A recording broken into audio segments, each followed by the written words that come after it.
Olá, ouvintes e leitores, sejam bem-vindos à nossa leitura bíblica comentada. Eu sou o Thiago André Monteiro, vulgo Tan. Estou aqui com o Thiago Moreira e com a Carol Simão. E hoje é dia da gente começar um livro novo, Levítico, capítulo 1. Bom dia, tudo bem? Oi, pessoal, tudo bem? Aqui é a Carol Simão. Pois é, Levítico, capítulo 1. Que animação, hein? Bom dia, pessoal. Iniciar mais uma jornada aqui de aprendizado na Palavra de Deus, livro de Levítico. Um livro, talvez, dos que nós já vimos até aqui, o mais distante culturalmente de nós, mas que eu creio que vai ter muito a nos ensinar também. É isso aí. Amém. Você pensou num bordão, Thiago, pra falar no final do episódio? Não pensei, eu sou ruim disso. Eu pedi pra Carol criar um pra mim, né? Eu me inspirei no Faustão, como eu falei na live. Sabe que tem uma novidade no episódio de hoje? Qual? Temos um áudio de um ouvinte que mandou para os créditos, vou colocar de novo. Então, eu vou aproveitar que a gente tá começando um livro, né? Para lembrar os ouvintes que sempre que vocês quiserem, vocês podem mandar um áudio pra gente, seja no Discord, se você quiser fazer parte de graça, é só acessar bit.ly/leitura coletiva. Tem um espaço lá para você dar os seus depoimentos por áudio, igual a gente faz no WhatsApp mesmo. Você pode fazer isso pelo Telegram, tem na descrição do programa aí, t.me/leitura bíblica comentada. Enfim, dá um jeito de mandar o seu áudio, porque a gente adora mandar vocês pra dentro do programa aqui e registrar esse momento, né? Vamos ouvir a Luísa aí, então.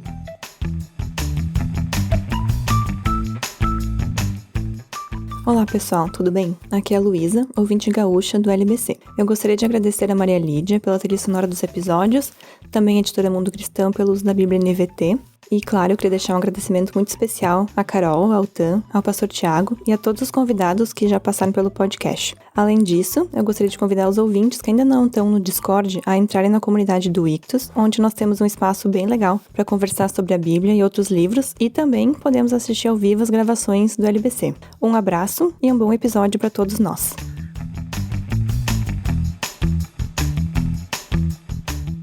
No episódio de hoje a gente vai lidar com um bloco único. Eu perguntei quem queria ler e ninguém quis. Espero que não seja por desempolgação aí. Não, eu tô com azia. Azia, né? A minha avó falava quando eu era criança, tipo, azar. Quer não sei o quê? Você fala não. Aí em vez de falar azar, ela fala azia.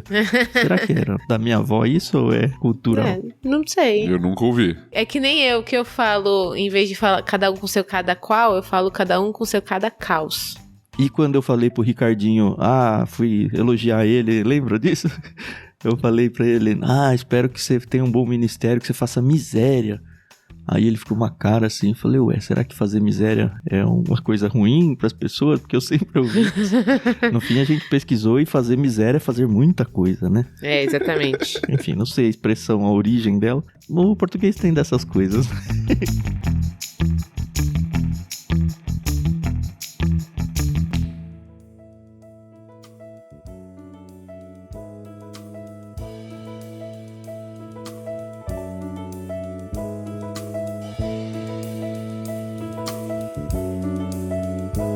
Enfim, já divergimos demais do assunto, vamos entrar no bloco 1 então, e eu vou fazer a leitura, uma leitura única, são 17 versículos de Levítico capítulo 1. Como diz um biólogo, vou pôr óculos pra ouvir melhor, né? Mas funciona, viu? Isso é verdade. Quando eu tô sem óculos, eu não escuto bem. Tá de sacanagem. Eu não ouço bem. Pessoas que usam óculos o tempo inteiro, que é o meu caso, tá? Vocês também passam por isso? Porque eu não ouço bem sem óculos. Não sei, gente. Isso aí é psicológico, viu? E tinha que ser diferente, né? Porque aí tinha que aguçar, né? A minha audição. Pois é, então. Ao contrário, se fizesse alguma diferença, né? Pois é. Desculpa, bora. Vamos lá. Levítico capítulo 1.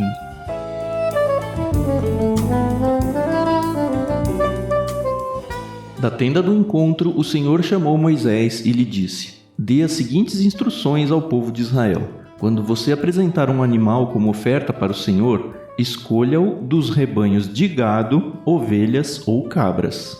Se o animal que apresentar como holocausto for do rebanho de gado, deverá ser um macho sem defeito. Leve-o até a entrada da tenda do encontro para que seja aceito pelo Senhor. Coloque a mão sobre a cabeça do animal para que seja aceito em seu lugar como expiação. Mate o novilho na presença do Senhor, e os filhos de Arão, os sacerdotes, oferecerão o sangue do animal, derramando-o em todos os lados do altar que está à entrada da tenda do encontro. Depois, tire a pele do animal e corte-o em pedaços. Os filhos do sacerdote Arão acenderão o fogo no altar e ali arrumarão a lenha. Arrumarão também os pedaços da oferta, incluindo a cabeça e a gordura, sobre a lenha acesa no altar. Mas os órgãos internos e as pernas serão lavados primeiro com água. Então o sacerdote queimará tudo no altar como holocausto. É uma oferta especial, um aroma agradável ao Senhor. Se o animal que apresentar como holocausto for um carneiro ou um cabrito, deverá ser um macho sem defeito. Mate o animal junto ao lado norte do altar, na presença do Senhor, e os filhos de Arão, os sacerdotes, derramarão o sangue do animal em todos os lados do altar. Depois corte o animal em pedaços, incluindo a cabeça e a gordura. Os sacerdotes arrumarão os pedaços da oferta sobre a lenha acesa no altar. Mas os órgãos internos e as pernas serão lavados primeiro com água. Então o sacerdote queimará tudo no altar como holocausto. É uma oferta especial, um aroma agradável ao Senhor. Se apresentar ao Senhor uma ave como holocausto, deverá ser uma rolinha ou um pombinho. O sacerdote levará a ave até o altar, destroncará a cabeça dela e deixará o sangue escorrer na lateral do altar. Em seguida queimará a ave. O sacerdote removerá o papo e as penas da cauda da ave e os lançará do lado leste do altar sobre as cinzas. Depois, segurando a ave pelas asas, o sacerdote a partirá, mas sem despedaçá-la, e a apresentará como holocausto sobre a lenha acesa no altar. É uma oferta especial, um aroma agradável ao Senhor.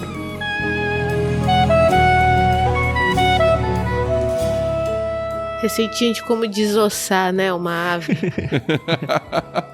Eu já vi uma tia minha matando galinha, né? Ai, gente, assim, é uma cena muito forte. E aí, tipo, eu até me perdi aqui na leitura, porque eu lembrei disso, dela matando. E não foi uma, foram algumas. Ai. Você era criança, não? Ah, eu tinha 15 anos. E não esqueceu, né? Não, porque foi a primeira e única vez que eu vi. E depois eu tive que comer, né? Porque ela matou porque eu tava visitando ela. Mas você sabe que eu acho que essa sua experiência tem a ver com o texto? O holocausto era uma das ofertas feitas, só que ele demandava a morte de um animal. E se você se impressionou com uma ave pequena aí, de pequeno porte, a gente tem aqui 3 grupos, né? O gado grande, né? Pensa aí num bovino. As ovelhas ou cabras, assim, um animal de médio porte. E os animais pequenos, que são as aves. Sim. Isso aí a gente deve falar, é por conta de ricos e classe média e pobre, né? Mas eu achei muito interessante que, a menos da ave, onde aparentemente quem fazia o ritual de matança era o próprio sacerdote, quem fazia a morte do animal era o ofertante. Você diz a pessoa que vai lá... A pessoa que ofertou. Ela que entrava ali. No 4, né, coloque a mão sobre a cabeça do animal, a gente vai falar também sobre isso, para que seja aceito em seu lugar como expiação, mate o novilho na presença do Senhor, e aí aparece os filhos de Arão. E os filhos de Arão, os sacerdotes, oferecerão o sangue do animal. Ou seja, a pessoa, ela tá lá e ela tem que sentir que aquela morte tem custo. Eu não tô falando do custo do preço do animal, não, sabe? Eu tô falando do custo da vida que tá sendo entregue ali. Em expiação, como diz o final do verso 4, pelos pecados da vida da pessoa que está oferecendo. Então imagina você, assim, eles já tratavam com gado e tudo, talvez não fosse tão traumático quanto a gente que não lida com isso no dia a dia. Sim, sim. Mas ainda assim é matar um animal, sabe? Eu acho que essa experiência que a Carol mencionou, ela é uma experiência forte para nós que somos pessoas da cidade, né? Sim, com certeza. Num contexto antigo, ou até quem mora numa região bem interiorana, que trabalha com essa questão de animais mesmo, que são criados, né? Criação de animais. A questão da morte de animais não é tão fora da rotina dessas pessoas. No mundo antigo, isso era muito comum. Não tô falando que não tinha um peso, como o Tan falou, até porque tem um símbolo muito forte aqui que o Tan começou a trazer pra gente. Sim. Que era a ideia da morte no lugar da pessoa. Mas a questão de estar lidando com essa questão de sacrifício de animais era extremamente comum pra eles, né? E muito incomum pra nós. É, verdade. Pra nós é muito estranho. Pra nós, inclusive, sugere questões de outras religiões, né? É. A questão de sacrifício de animais na nossa cultura hoje é algo totalmente distante do cristianismo. Sim. Pois é. Que louco, né? Mas pra eles também, né? Eles já ofereciam para os deuses do Egito, ou sei lá o que, animais. Ah, sim, sim. Não era só o povo de Israel que tinha sacrifício de animais. Outras religiões ao redor também. Uhum, Algumas até de sacrifício de humanos, né? pois é. Pois é, né?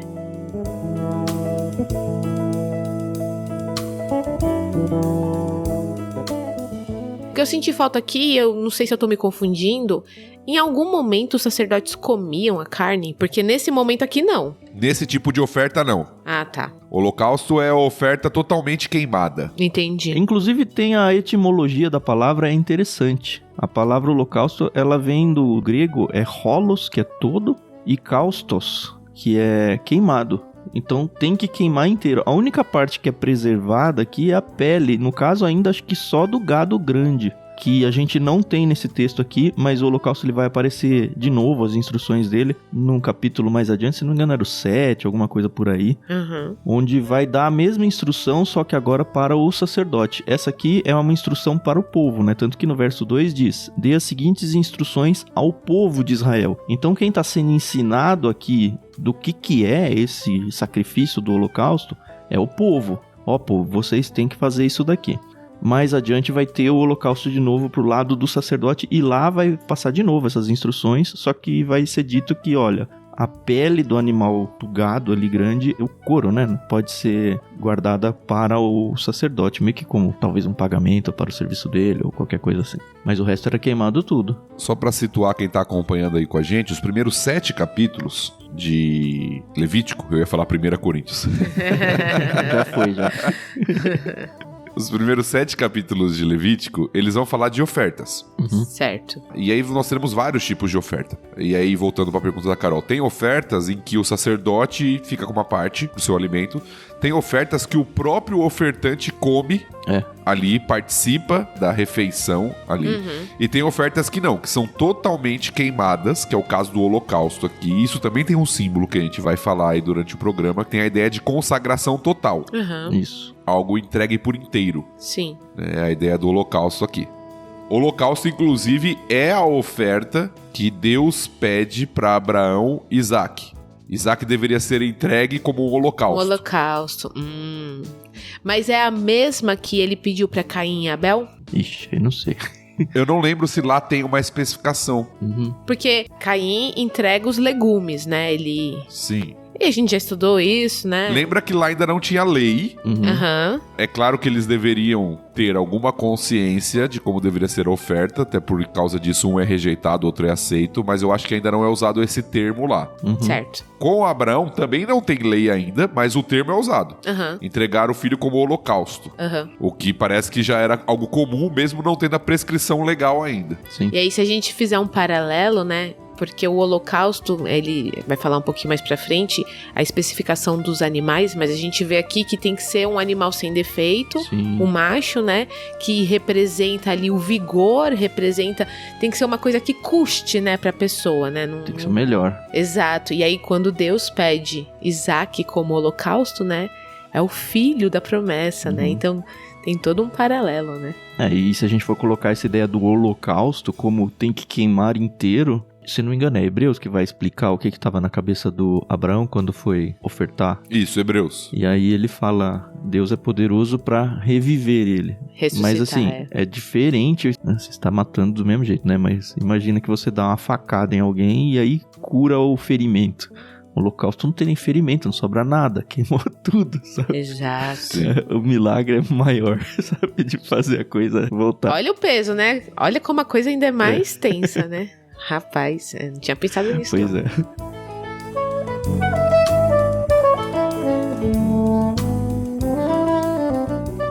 Agora, voltando um pouquinho, antes de falar do holocausto em si, que a gente já começou a testar algumas questões interessantes, eu acho interessante aqui o começo do livro, porque o texto diz que o Senhor chama Moisés da tenda do encontro. E quem acompanhou o Êxodo já viu toda a questão do tabernáculo, acompanhou aqui no LBC, ou já leu o livro de Êxodo, viu toda a questão da montagem do tabernáculo. Porque até o Êxodo, na verdade no livro de Êxodo, Deus falava com Moisés no monte. Isso. Sim. No Monte Sinai, onde a glória, a nuvem, ficava lá e Moisés subia e Deus se revelava a ele. Foi lá que ele recebeu as tábuas da lei, né? E o povo não podia subir até lá.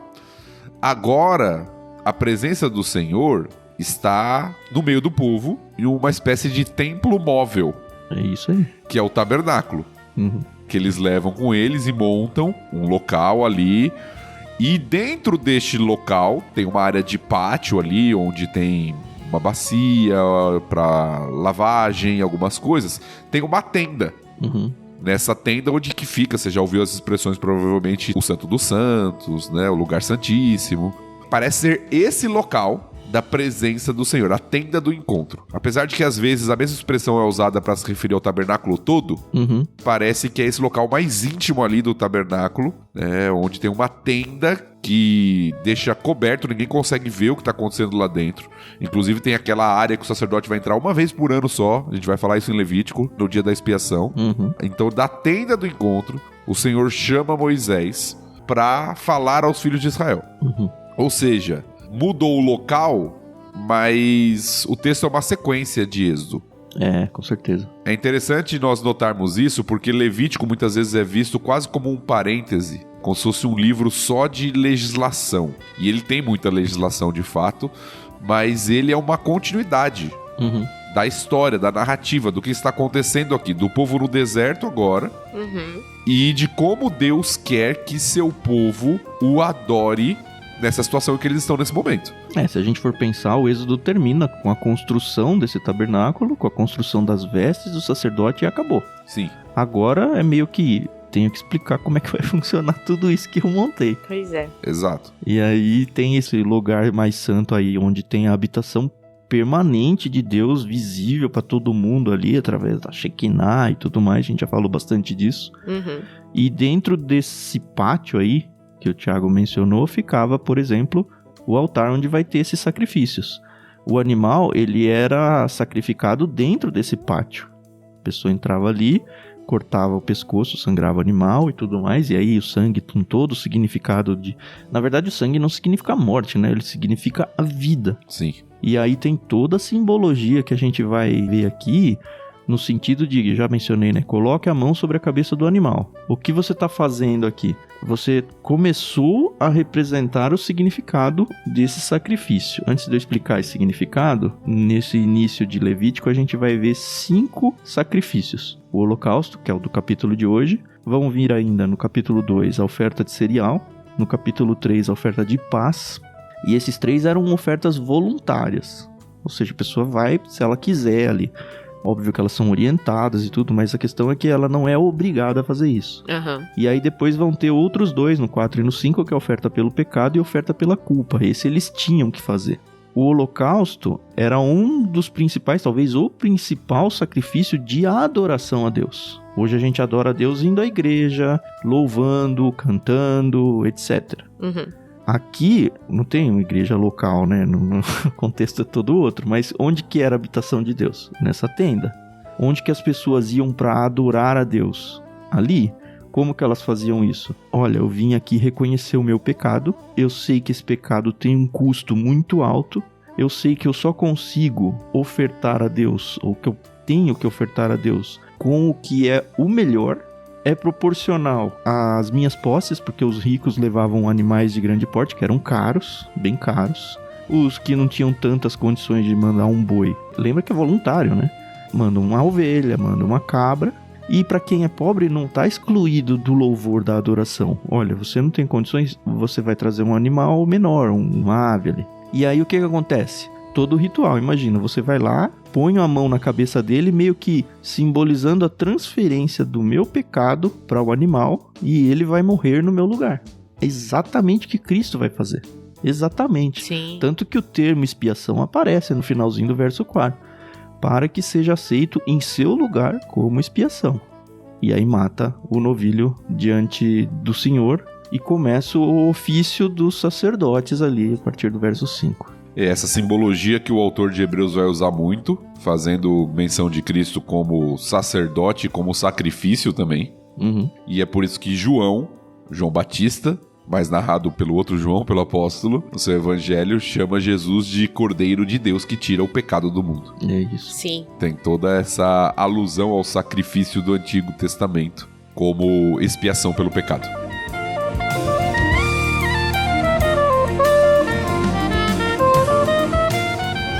Um detalhe que pode ser interessante ou não. A palavrinha usada no versículo 2 para a oferta ali, quando você apresentar um animal como oferta para o Senhor, é a palavrinha corbã. Sim. É uma palavrinha usada nos evangelhos, quando alguns fariseus estavam utilizando como desculpa para não cuidar dos seus pais. Não sei se você lembra daquele texto onde Jesus fala que eles estão invalidando a palavra de Deus, colocando as tradições deles acima da palavra. Ou seja, eles estão deixando de fazer o que a palavra diz e aí estão usando um subterfúgio para isso. Ou seja, para eles não cuidarem dos pais, eles dedicam algo ao Senhor, que eles chamam de corbã. E aí, em vez de sustentar os pais na velhice, eles falam, não, a gente não tem mais responsabilidade porque a gente já dedicou aquilo pro Senhor. E aí Jesus faz uma crítica muito severa a eles, porque eles estão pegando uma tradição e colocando acima e invalidando a palavra de Deus com isso. É a mesma palavrinha usada aqui para oferta, né? A palavrinha corbã, que era a ideia de algo oferecido ao Senhor, né? Consagrado ao Senhor. As traduções antigas em português usam corbã ainda lá. Sim. As mais novas é que trocaram de volta para oferta. Isso. Inclusive teve um amigo meu que veio falar, que é esse negócio de corbã? E eu tava, acho que no primeiro ano do seminário, muito no começo. Eu li e fiquei com aquela cara de, meu Deus, e agora, né? Estou desqualificado. Um descrente veio me perguntar de Bíblia e eu não sei a resposta. Mas enfim, acontece. Aí depois eu falei, beleza, eu vou estudar isso aí e te trago a resposta amanhã. Foi quando eu descobri essa historinha aí do corbã.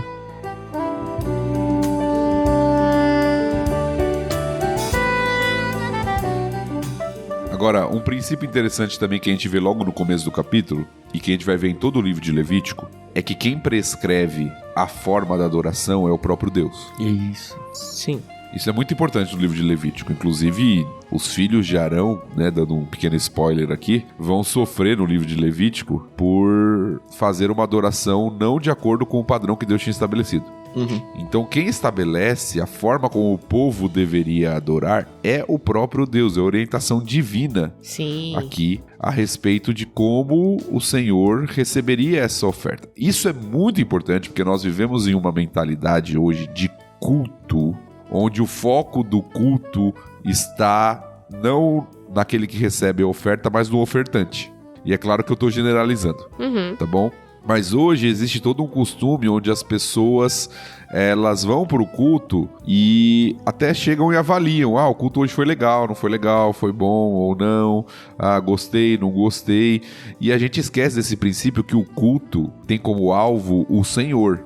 É claro que o Senhor é generoso, nos abençoa, nos edifica, enquanto nós estamos prestando culto. Mas é prestar culto, essa é a expressão certa. A gente mudou, infelizmente, para assistir culto, onde nós nos tornamos passivos no processo, bem diferente do ofertante aqui, como o Tan já falou, que era totalmente envolvido no momento ali da oferta, inclusive matando o animal e fazendo coisas ali, limpando e tal. Hoje não, hoje é algo passivo, onde eu vou para a igreja, sento e assisto um culto e avalio se aquilo foi bom ou não para mim. É uma relação extremamente comercial da nossa cultura. Que triste, onde nós vemos o culto como algo que deveria ser bom ou não pra mim, gostoso ou não pra mim. Quem tinha que dizer se o culto é bom ou não é Deus, né? Exato, é uma oferta, o refrão lá, é uma oferta agradável a Deus, que chega diante dele como um aroma suave e agradável. Ou seja, o culto é para o Senhor, para o seu agrado, e não para o meu agrado.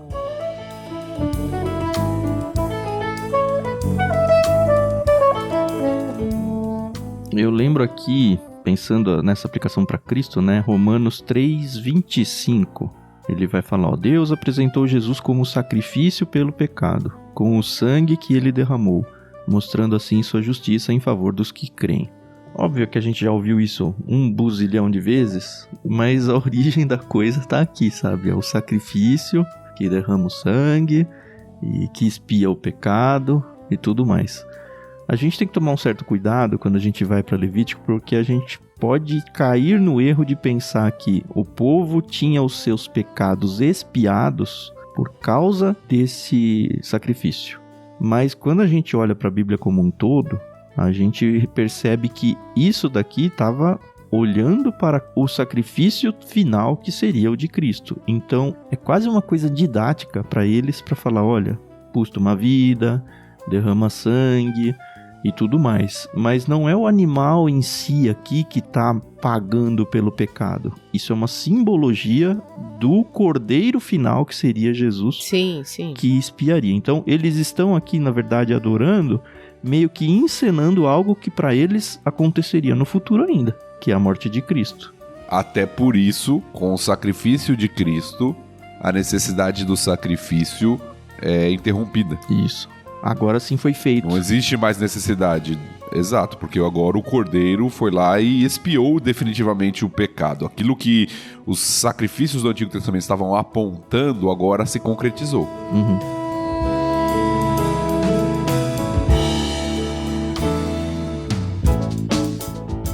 Tem um detalhe interessante que eu gostei bastante, né? No 9 vai aparecer, mas os órgãos internos e as pernas serão lavados primeiro com água. A princípio é, assim, totalmente fora do nosso contexto, né? Por que raios eu vou lavar o negócio aqui? Mas se você for pensar, eram as partes que provavelmente se sujavam com os excrementos do animal, com as partes internas. E até isso era atento, assim, as pessoas tomavam atenção porque eu estou oferecendo algo que tem que estar cerimonialmente limpo. Exatamente, Deus não aceita nada impuro, né? Nada sujo. É, então. Tem a ver com a qualidade do que se oferece ao Senhor. Isso. Você tem que entregar algo que esteja puro, tem que ser um animal sem defeito. Tem toda uma estipulação que envolve, inclusive, algo que seja custoso de alguma forma. Uhum. Sim, sim. Davi tem um texto quando ele peca contra o Senhor fazendo o censo, e aí ele, né, vai fazer uma oferta ao Senhor, né, arrependido do que ele tinha feito, e ele vai comprar um campo de um homem. E o homem fala assim pra ele: não, rei, pode pegar o campo aqui, você não precisa pagar nada não. E Davi fala assim: não, eu não oferecerei sacrifícios ao meu Deus que não me custem nada. É a resposta de Davi. E aqui tem essa questão do custar mesmo. Uhum. Nós vivemos, novamente uma aplicação para os nossos dias, né? Uma época onde nós pensamos no serviço se ele for confortável. Então eu sirvo se for o que eu gosto, eu sirvo Sim. se for aquilo que vai me trazer algum benefício, né? ou que eu tenho prazer naquilo de alguma forma, né? Uhum. E é claro que eles têm dons e talentos, e não tô negando isso, e as pessoas devem de fato sentir prazer na adoração e no serviço ao Senhor, mas nós perdemos um pouco a ideia do se sacrificar por algo. E aqui o sacrifício, por mais que ele tinha a divisão para que todos pudessem participar, ricos e pobres. Então, se você não tem condições de dar um gado, você vai dar um passarinho, Sim. que é o que você tem condição de dar, mas envolve um sacrifício. Um animal não era algo, por mais que ele vivesse numa sociedade que dependia dos animais, não era algo que não tinha nenhum valor para eles. Pelo contrário, eles dependiam daquilo para a sobrevivência deles. Então, um animal, e não qualquer animal, tem que ter estipulação, tem que ser sem defeito. Você vai dar o melhor. Você não pode pegar lá o que já tá doente, morrendo. Ah, vou entregar esse aqui mesmo que ele não vai me servir. Não, você vai pegar o melhor e desse melhor você vai entregar ao Senhor. E eu imagino também que o sacrifício, esse momento, não era um momento assim rápido, né? Ah, não, acho que não. Não, porque eu imagino uma fila de pessoas ali com seus animais e você tem que esperar o animal ser totalmente queimado. Possivelmente ali tinha uma... Não uma limpeza, não sei, mas... Ah, tem que ter, né? Pra trazer o próximo, né? Então isso custava também tempo, né? Hoje em dia ninguém também quer perder, entre aspas, tempo. Então às vezes, se a igreja tem até o culto online... eu não quero ir pra igreja hoje não, vamos ficar aqui em casa, né? Pra quê? Pegar trânsito, tomar banho pra ir pra igreja? A gente acaba fazendo esse tipo de paralelo, né? Impossível, não. Deveria ter toda uma organização, o texto não é tão detalhado, mas deveria ter toda uma organização. Sim. Sobre quem ia, as tribos, as famílias, né, os clãs e horários e coisas do tipo, né? Deveria ter toda essa organização, que a Bíblia não é tão detalhista sobre isso, mas certamente era algo que envolvia ali você dedicar tempo, recurso, energia Sim. naquela oferta, né? Mesmo porque era um número expressivo de pessoas, né, dentro do povo, para a quantidade de sacerdotes e pessoas que vão ali ajudar no sacrifício, né? Imagino que não devia ser muita gente ali trabalhando para a quantidade de pessoas que iam fazer os sacrifícios, né? Sabe que eu fiquei pensando isso? Porque a impressão que o texto passa é que quem fazia esse ritual eram só os filhos de Arão, que são 4 só. Eleazar, Itamar, Nadab e Abiú, é isso, né? Isso. Falei na ordem errada, mas daqui a pouco 2 vão morrer. Não, é isso aí. E eu não vejo aquela questão, por exemplo, quando nos dias de Jesus a gente vê os turnos, sabe, dos sacerdotes fazendo as coisas tá. do templo, que é manter a luz acesa, esse tipo de coisa. Ao mesmo tempo eu tenho do outro lado milhares, talvez milhões de pessoas ali fazendo isso daí. Não era uma oferta obrigatória, mas imagino que muita gente fazia. E a gente vê, eu tentei encontrar o texto aqui, mas vai ter uma orientação sobre os holocaustos, especificamente falando que eles tinham que ser ofertados continuamente 2 vezes por dia. Uma oferta de manhã e uma oferta à tarde. Continuamente. Uhum. E aí você pensa, poxa, quanto? Mas se eu for colocar esses, sei lá, 1 milhão de pessoas trazendo, talvez ainda 2 por dia seja pouco, sabe? E também 4 pessoas para fazer o ofício. De fato, essa logística eu não sei como eles encaixavam. É um trabalho bem duro, né? Lembrando que tinha um altar ali no tabernáculo. Exato. Onde era oferecido. Nem dá pra fazer simultâneo vários ali, É né? verdade, Você tem um altar onde tá sendo oferecida a oferta ali. No pátio do tabernáculo.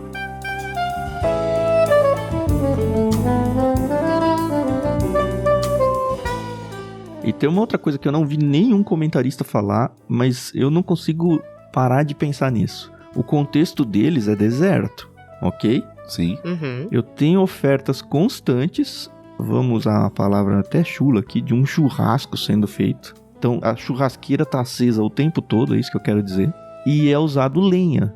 Da onde que vem tanta lenha? Dado que eles estão no deserto, sabe? Por 40 anos. O que mostra pra mim até a provisão de Deus nesse tipo de detalhe. Não é uma floresta onde você corta, vai ali e pega a lenha. Cara, eu tô no deserto. Eu tenho que manter um altar aceso com lenha o suficiente para queimar que seja um boi inteiro de manhã e um boi inteiro à tarde. Da onde que vem tanto insumo, sabe? Deus providencia.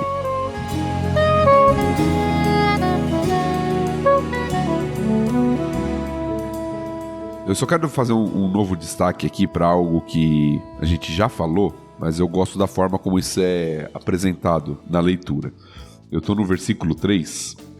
Se você notar, esse capítulo ele tem 3 divisões. Essas divisões começam da mesma forma e terminam da mesma forma. Começa no versículo 3 com se o animal que apresentar como holocausto for... Aí termina lá no finalzinho do versículo 9, é uma oferta especial, um aroma agradável ao Senhor. Isso. Aí depois vai acontecer a mesma coisa. Versículo 10, se o animal que apresentar como holocausto for, e vai terminar no versículo 13, é uma oferta especial, um aroma agradável ao Senhor. E aí 14, se apresentar ao Senhor uma ave como holocausto, aí vai terminar lá no final do capítulo, é uma oferta especial, um aroma agradável ao Senhor. Ou seja, é um padrãozinho que tá mostrando que os 3 tipos de oferta, né? O gado maior, o gado miúdo, né? Do 10 aqui. Isso, de porte médio e o pássaro, né? A ave. Os 3 têm a mesma função. O que muda, aparentemente, apesar do texto não deixar isso claro, em outros locais isso aparece, é a questão econômica mesmo. Se a pessoa tem condição ou não de dar um gado, se ela tem um gado ou não. Né? E aí a ave era bem mais acessível, todo mundo poderia dar, né? Então a apresentação do tipo de oferta depende da condição econômica do próprio ofertante, o que mais uma vez é um princípio para nós hoje, de que a oferta ela tem esse quê de proporcionalidade, onde todos podem estar envolvidos e devem estar envolvidos, cada um de acordo com as suas possibilidades. O Novo Testamento vai falar muito disso também, essa questão da proporcionalidade. E aí nós temos, no finalzinho do versículo 3, uma expressão que eu acho bem interessante, que diz assim, para que seja aceito pelo Senhor. Legal. O sacrifício no Antigo Testamento tinha muito essa ideia. Algo que está sendo entregue, e aí a gente vai lembrar até do que a Carol mencionou, por exemplo, Caim e Abel. Algo que está sendo entregue e o Senhor aceita ou não. Sim. Aquela adoração, aquela oferta que está sendo dada. Ela é digna, vamos colocar assim, do Senhor ou não. O Senhor se agrada dela ou não. Uhum. É a mesma linguagem de Romanos, quando vai falar do sacrifício como a nossa própria vida. Apresentar nosso corpo como um sacrifício vivo, santo e agradável a Deus. Agradável a Deus, é isso. Exato. Uhum. É um sacrifício santo, como o animal que tinha que ser puro, santo, sem defeito. Só que a diferença, o nosso sacrifício é vivo, não é morto como o animal que morria, é uma entrega da vida constante. O sacrifício somos nós mesmos. É a nossa vida, não é um animal, né? Exato, e não é uma vida que eu vou me matar, eu vou viver para o Senhor. Sim. Nesse sentido, um sacrifício vivo e agradável a Deus. Então, o sentido do sacrifício é que fosse algo com que Deus se agradasse. Por isso tem toda a estipulação. Por isso que Deus fala assim, ó, faça assim, faça daquele jeito, tem que ser desse jeito, tem que ser de outro. Porque o objetivo é agradar a Deus e não o ofertante em si. Ele não pode estabelecer a sua norma, a sua regra, os seus gostos pessoais ali na oferta. Tem que ser algo para o Senhor, da forma como o Senhor estabeleceu ali. E aí vai entrar no versículo 4, que o Tan já mencionou, aquele símbolo de colocar a mão sobre a cabeça do animal, que mostra que o animal é um representante dele mesmo, da pessoa, né? Isso. Então aquele animal tá morrendo em meu lugar, eu que deveria estar morrendo por causa dos meus pecados. Então esse animal, ao colocar a mão sobre ele, o símbolo é que ele está morrendo pelos meus pecados. Na Bíblia de Estudo da NVT, tem uma tabelinha aqui que diz do objetivo do holocausto: fazer expiação pelo pecado, que o Thiago acabou de falar, purificar o adorador e restaurar a sua comunhão com Deus. É muito interessante a gente pensar isso, porque a gente vê várias vezes nos profetas, ou seja, ainda no Antigo Testamento, essa ideia de que, eu tô levando um animal sem defeito, só que esse animal vai me representar.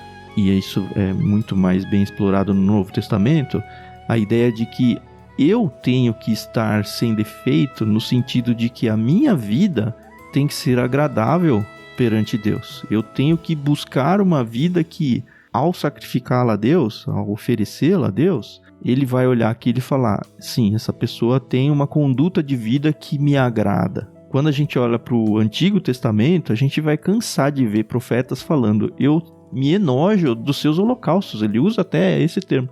Por quê? Vocês estão, tudo bem, o protocolar da coisa vocês até estão cumprindo. Às vezes nem tava, né? Mas até cumpre, que você está mandando um animal sem defeito. Mas ele vai te representar. Vocês estão me dando ofertas quando o seu coração está impuro. E eu não aceito essas ofertas. Deus vai falar isso várias vezes. No Antigo Testamento. Ou seja, essa oferta, esse holocausto, era uma representação da vida da pessoa de adoração. Uma representação da adoração dela. Ou seja, não importa se eu mando o melhor animal, sabe? O melhor touro. Se eu tô com a vida toda destruída, ainda assim não vai ser aceito perante Deus, porque ele nunca esteve olhando para o animal. Ele tá olhando para o coração daquela pessoa. Agora, se a pessoa leva um animal defeituoso, já reflete que ela não tá nem se importando também com o que ela oferece a Deus. Ela não tá oferecendo o melhor, sabe? Então, assim, o mandar o animal perfeito é só o começo da coisa. Mas tem que refletir aquilo que tá no coração dela. Eu diria que é um símbolo duplo. Nesse sentido. O primeiro símbolo é da incapacidade do ofertante de viver uma vida perfeita diante de Deus. Por isso que alguém tem que morrer no lugar dele. Isso. Que é o que vai apontar para Cristo, como a gente já falou. O segundo é que essa incapacidade não deve levar a uma vida de impureza. Já que eu não consigo mesmo, então eu vou viver de qualquer jeito. Não. E aí é o princípio de todo o livro de Levítico: sede santos porque eu, Senhor, sou santo. Ou seja, o reconhecimento da minha incapacidade deve me levar a buscar uma vida que agrada ao Senhor, mesmo sabendo que eu não consigo plenamente e que eu preciso da sua misericórdia sobre mim e de um substituto em meu favor. Sim, sim.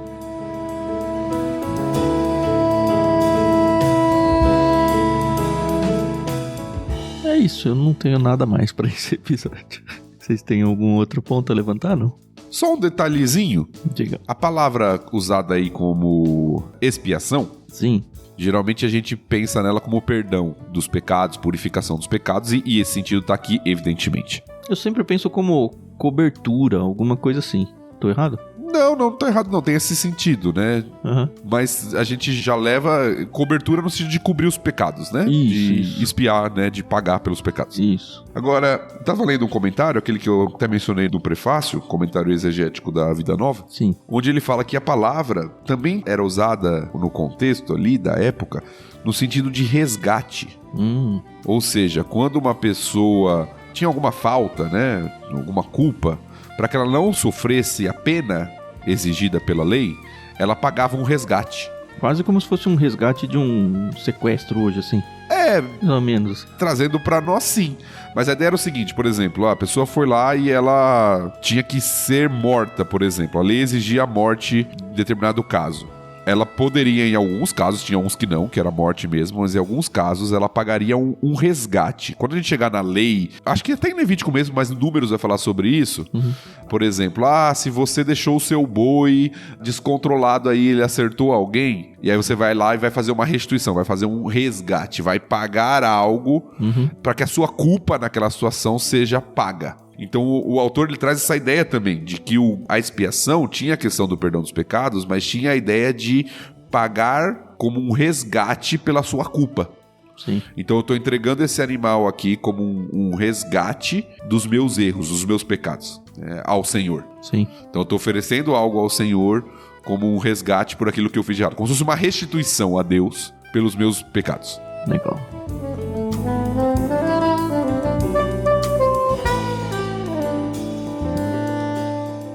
Tem um detalhe que a gente não falou, né? Essa questão do aspergir o sangue no altar. É uma coisa que vai aparecer muito aí como parte do ritual. A ideia é justamente espirrar, né?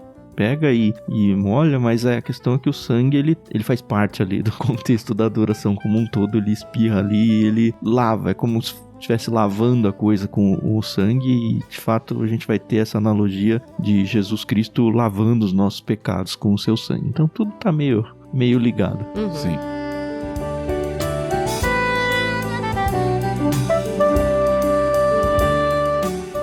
Acho que tem um último detalhezinho que a gente não mencionou, mas acho que vale pelo menos a lembrança. Quando a oferta é trazida para o contexto das aves aqui, se a sua oferta ao Senhor for holocausto de aves, trará a sua oferta de rolas ou de pombinhos. A gente vai ver, se eu não me engano nem era holocausto ainda, era uma outra oferta, mas Maria, mãe de Jesus, ofertando rolas e pombinhos quando Jesus nasce. O que é uma demonstração de que eles eram realmente de um contexto de família pobre. Fica aí só um asterisco aí pra você guardar na mente aí. E, assim, é um jeito de mostrar que ele era uma família mais humilde mesmo, financeiramente falando. Sim.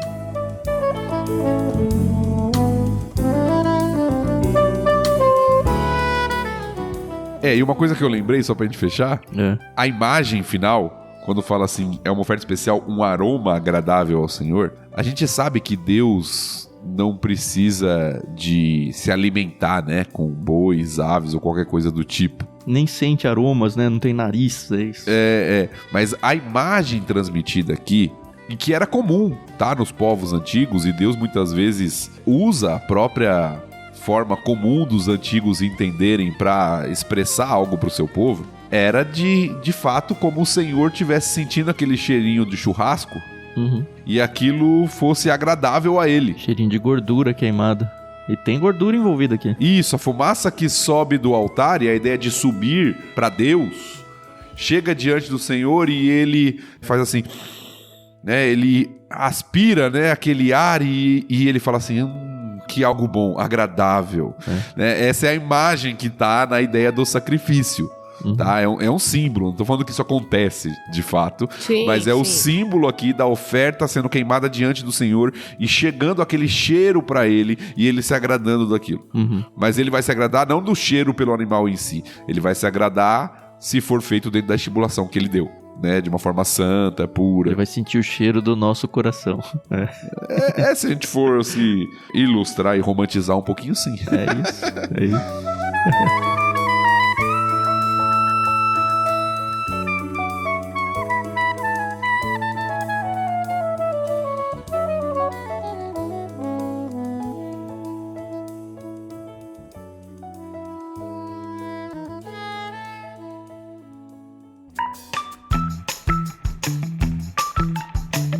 Legal. Esse foi o holocausto. Guardem aí, vão ter vários tipos de ofertas aí. Eu acho interessante que o holocausto é o primeiro e é a adoração. O símbolo maior dele é adoração, devoção, noção de que eu sou pecador e Deus é santo, sabe? Essa disparidade, mas essa necessidade de se reconectar com o próprio Deus. Semana que vem a gente vai voltar com outras ofertas, né? A gente vai ver que são ofertas de manjares, comida e muitas vezes feitas juntos ali no mesmo momento, entregue junto com o holocausto, também ofertas voluntárias, mas isso é assunto para semana que vem. Beleza, então, semana que vem a gente volta. Queria lembrar vocês de novo do Discord e de novo de mandar um áudio pra gente dando os créditos do programa. É só você dizer o seu nome, dizer da nossa gratidão pelo empréstimo da NVT para Mundo Cristão, da trilha sonora para Maria Lídia. E se você puder deixar um recadinho pra gente do que o LBC significa na sua vida, a gente ama ouvir e vai colocar o áudio aqui também, tá? Se você se empolgar, manda esse áudio pra gente, tranquilo, assim, sem nenhum tipo de produção. Eu faço a edição depois, melhora um pouquinho o áudio e vai ser legal ter a sua referência dentro do episódio. Não se esqueçam também de sustentar o projeto do Ictus. A gente tem algumas formas de fazer isso. Você pode ser um apoiador recorrente no Catarse. É só acessar catarse.me/ictus. Você pode fazer doações tanto recorrentes quanto avulsas via Pix. A gente tem a chave Pix dentro da descrição também do programa. E sempre que você for fazer suas compras na Amazon, se você partir da nossa lojinha, a gente vai receber uma comissão da sua compra sem alterar o preço do valor de qualquer coisa que você comprar, tá? Seja livro, seja um shampoo, um perfume, um presente, qualquer coisa. É só acessar ictus.com.br/Amazon. Tudo isso tem na descrição do programa para facilitar para vocês. Salve esse link para você, recorrentemente, sempre que você for comprar alguma coisa na Amazon, comprar através do nosso link, que indiretamente você vai estar abençoando o projeto, tá bom? Semana que vem, então, a gente volta. Muito obrigado. Não se esqueçam da sua obrigação de orar por nós. Carol aí tá na segunda metade da gestação, né, Carol? Tá indo tudo bem, não? Exatamente. Tá tudo bem, graças a Deus. E é isso, então. Da minha parte, eu me despeço e aí, vejo vocês. Tchau, tchau. Muito obrigada, pessoal, pela paciência, a audiência de vocês. Realmente, vamos embarcar nessa juntos, tá? E é isso. A gente se ouve no próximo episódio. Até mais. Valeu, pessoal. Muito bom estar com vocês. Levítico 1, início de uma nova jornada. Espero que isso que nós estamos falando hoje, que nós vamos falar durante todo o livro, te ajude a uma adoração genuína ao Senhor, a uma vida de santidade diante dele. Até a próxima. Você fala que você não tem nenhum refrão, mas as suas palavras finais são sempre muito próximas, viu, Thiago? É verdade, é verdade. Você que não percebe. Mas não é um bordão assim. Mas né? é quase uma bênção pastoral, assim. Ó, bonito. aí sim, hein? Beleza, tchau, tchau, galera. Valeu.